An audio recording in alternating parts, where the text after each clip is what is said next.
All right, today we're going to talk about the Revolutionary War and one particular aspect, the use of spy letters by both the British and the Patriots. And I know you guys have heard me talk several times about how I think this is a very interesting time period in American history. And one of the things that makes it interesting to me personally is the different use of spies and how they communicated back and forth. And so today we're going to kind of explore that topic a little bit in depth. Now, I know when you guys probably think of spies, you think of like modern day spies. If I would just kind of draw that out to you guys, hey, what do you think of when I say the word spies? You probably think of like Mission Impossible or James Bond type stuff.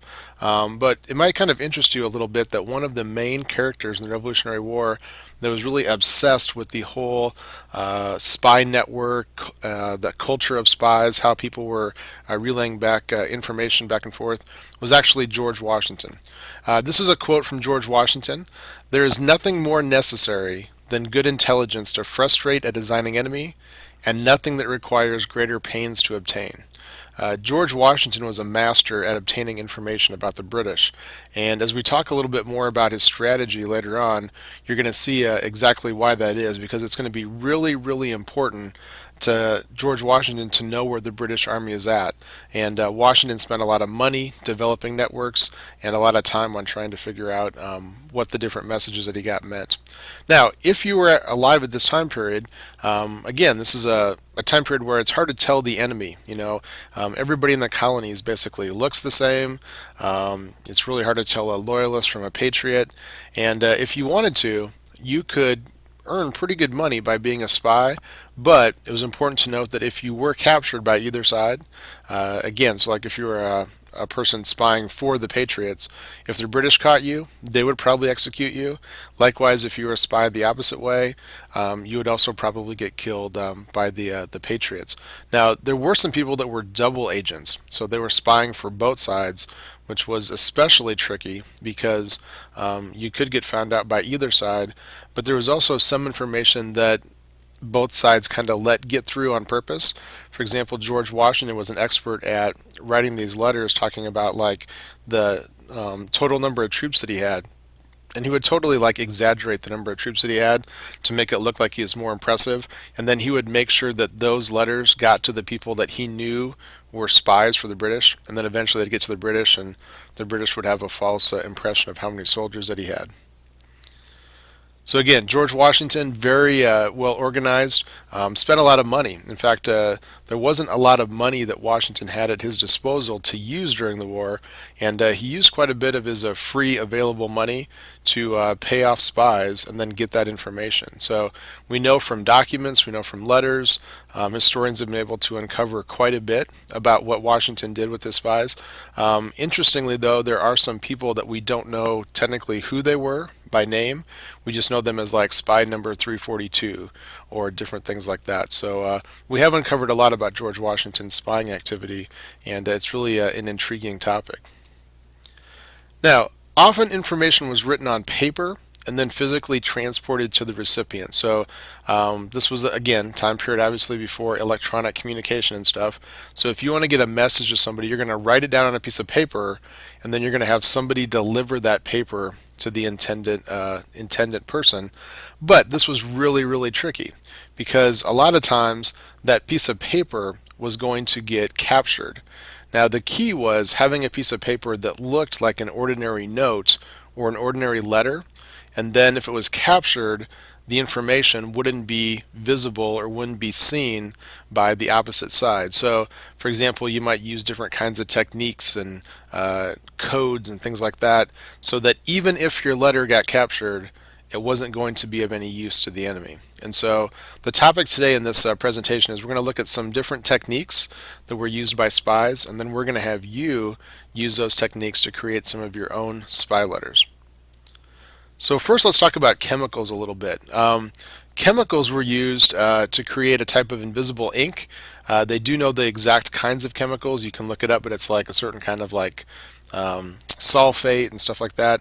But when they used this technique, they would typically write a normal letter. So it's just like a letter from maybe like a child to their parents, or a husband to a wife, and then in between those lines that are written in ink, you would use the invisible ink. All right.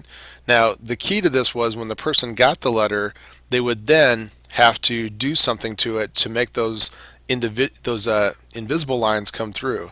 So sometimes this was a chemical. So they would write, and then a lot of times they would use kind of a little code in the corner.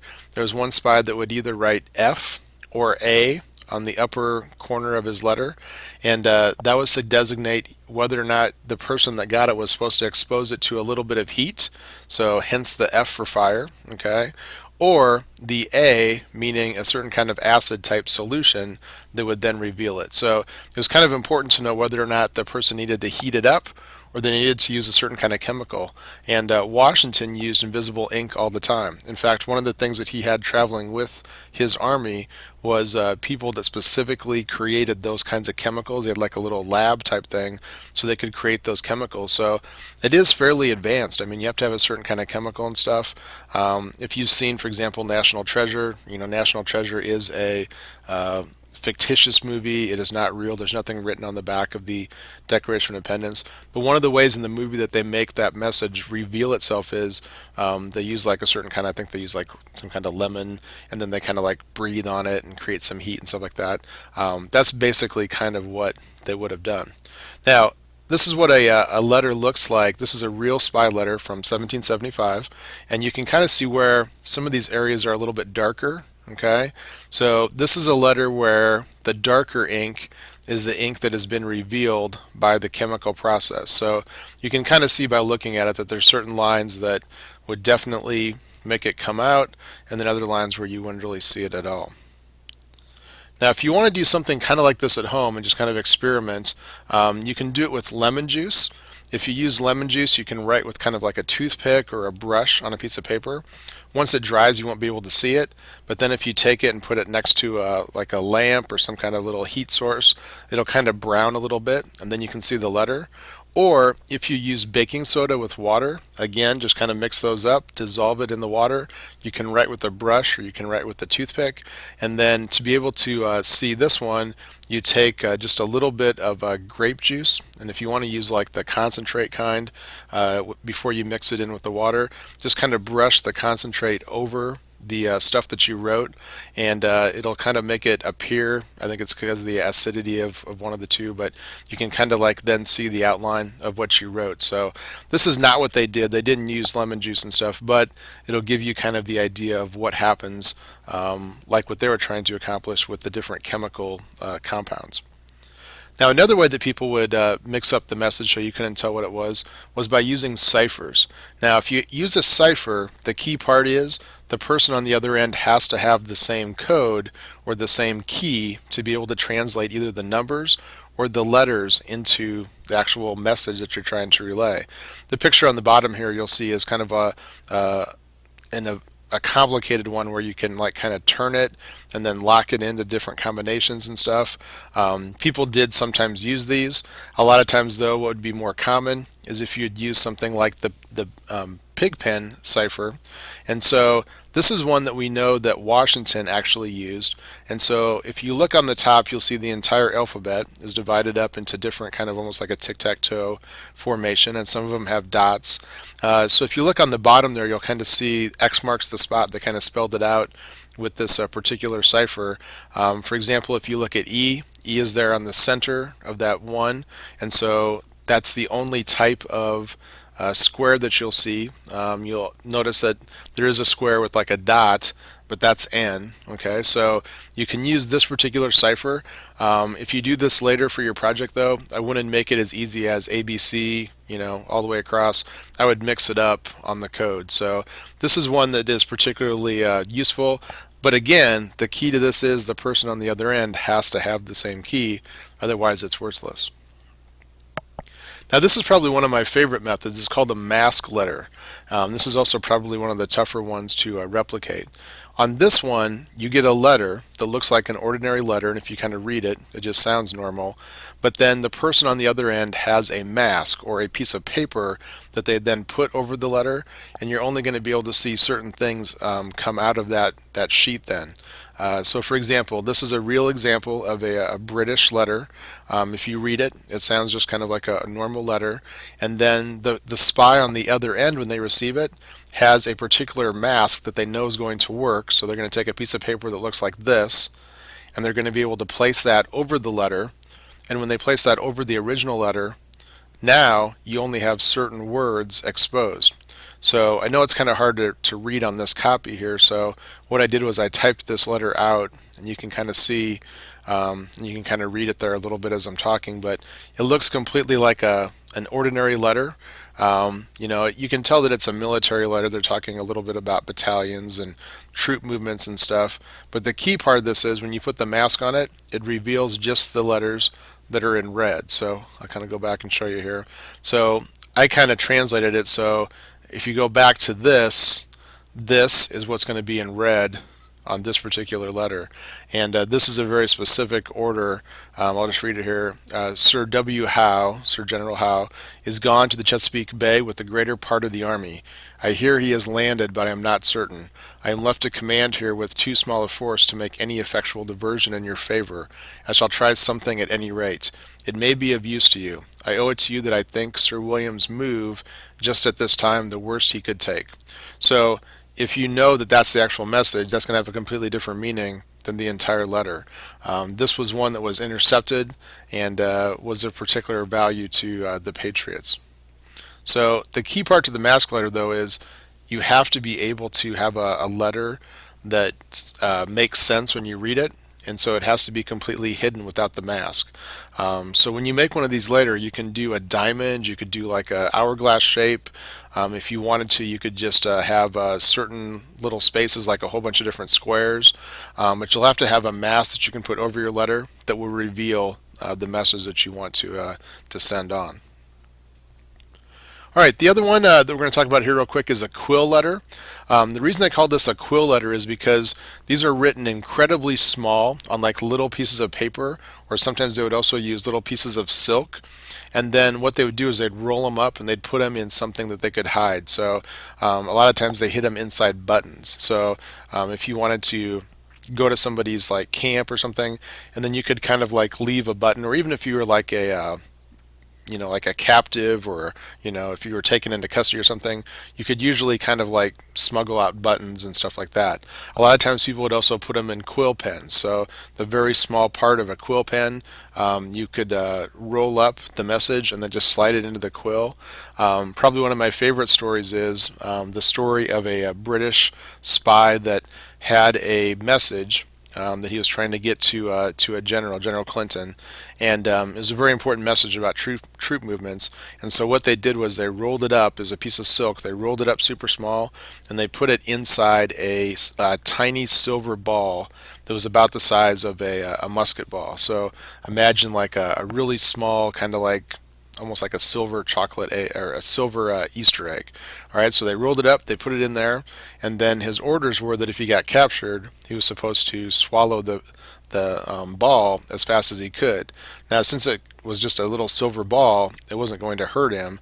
He would just, pass it through his system eventually later, but then they wouldn't be able to find the note on him. So he got captured by some patriots. In fact, what happened was the Patriots had stolen some British officers' uniforms, and so the guy thought he was talking to other British soldiers, when in reality he was talking to some Patriots. They took him into custody, they brought him to the general, and then as soon as he found out that he was captured, he swallowed the little tiny silver ball. But the Patriots saw him put that in his mouth, and so once they saw him put it in his mouth, they had some medicine that they could give him that would basically make somebody throw up. So he threw up, and then he grabbed the ball out of the vomit and then put it back in his mouth and swallowed it again. And they saw him swallow it the second time as well. So at that point, they then told him, okay, you can either take some more medicine and throw it up again and let us have it, or we're going to hang you, slice your stomach open, and then take it out that way. and he elected to take the medicine and vomit it up a second time and let him have the message. So here's an example of what a quill letter looks like, and I have one up here that's kind of tiny, and then down here I kind of tried to enlarge it a little bit, but you would write incredibly small on these so that you could roll them up and then put them in a little tiny thing like a quill or a button, stuff like that. And they've been able to have some of these over the course of history. So this is one from the Revolutionary War that has survived, and it's in a museum collection. All right, so the big question now is, could you have been a Revolutionary War spy? Do you think that you have the nerves of steel, that you have the intellect, that you have the fifth sense that will allow, I'm sorry, the sixth sense that will allow you to escape capture? Okay, and that's what we're going to find out here. So your project today is you'll be writing 3 spy letters, each using a different format. Okay, so you're going to have one message that I'm going to give you here in a second. You're then going to have to create 3 spy letters. Each person's creating 3. One is using a pigpen cipher, one is using a mask letter, and one is using a quill letter. Okay, so this is the situation. You have just heard from a spy in New York, and this needs to get to Washington quickly. Patriot lives are at stake. Here is the information that you will need to include in your notes. So get a piece of paper ready, get a pencil or a pen ready. This is the information that you're going to have to put into your 3 spy letters. Each letter will have the same message. Alright, so here it is. British General Howe plans to move his 15,000 troops from New York by ship on the evening of September the 12th. The British plan to then attack Philadelphia. Okay, so write this down. British General Howe plans to move his 15,000 troops from New York by ship on the evening of September 12th. The British plan to attack Philadelphia. So this is the message that must reach the hands of General Washington so that he knows how to then adjust his own troop movements to avoid a costly battle. Alright? Does everybody have it? We'll give it just a couple more seconds here to jot this down. If you're a spy, you need to think fast and act quickly. So you need to jot this down quickly. Alright, 5, 4, 3, 2, 1. Alright, now, if you're interested in this topic, there's a really good book called George Washington Spy Master, How the Americans Outspied the British and Won the Revolutionary War. It's a really easy read. You could probably read it in like, I don't know, maybe a couple hours. And I have about 15 copies of this that I can loan out to people. So if this is something that you're interested in, this is the book that has a story about the spy vomiting up the silver ball. There's lots and lots of stories about how they used children and women and all these different kinds of people during the war, and it's a very interesting look at how George Washington used spies. So if this book interests you, let me know and we'll get you a copy. I can check it out directly from my classroom. And then there's also 2 other books, Washington Spies, The Story of America's First Spy Ring. I do have a copy of this as well. This is a larger book. This is about like, I don't know, 300 pages or 400 pages or so. And I've read parts of it. I haven't read the entire book of Washington Spies, but the parts that I've read are very good. So if you really want to dig into it, that's an option. And then a book that I just found out about while kind of doing a little bit more research this fall is called Invisible Ink, Spycraft of the American Revolution. The second one I'm going to read on my Kindle, and I'll probably try and buy a copy for the library. So again, if you're really interested in this kind of stuff, let me know, and once it comes into the library, I can let you know, and then you can go ahead and check it out. So there's a couple different options if you want to kind of find out more about this topic. And I know some of you might be involved in History Day projects and stuff. This would be a really cool topic to do a National History Day project on sometime in the future. All right, so you've got your mission, you've got your message. You need to accomplish, or you need to write 3 different spy letters using the same message but different techniques. Don't forget to include the key to reveal the message. Now, you don't need a key for the quill letter. The key to that is just how small you can get it. Okay, but you do need to have a key if you're gonna when you do the cipher one, and then also when you do the mask letter. So the mask letter, you're going to have to include that piece of paper that you put over your original letter so that we can tell what you're writing. So good luck. Be careful. The redcoats are everywhere, and we'll see if you could be a revolutionary spy. All right. So that is your presentation for today and your mission. So good luck, and can't wait to see your guys' letters.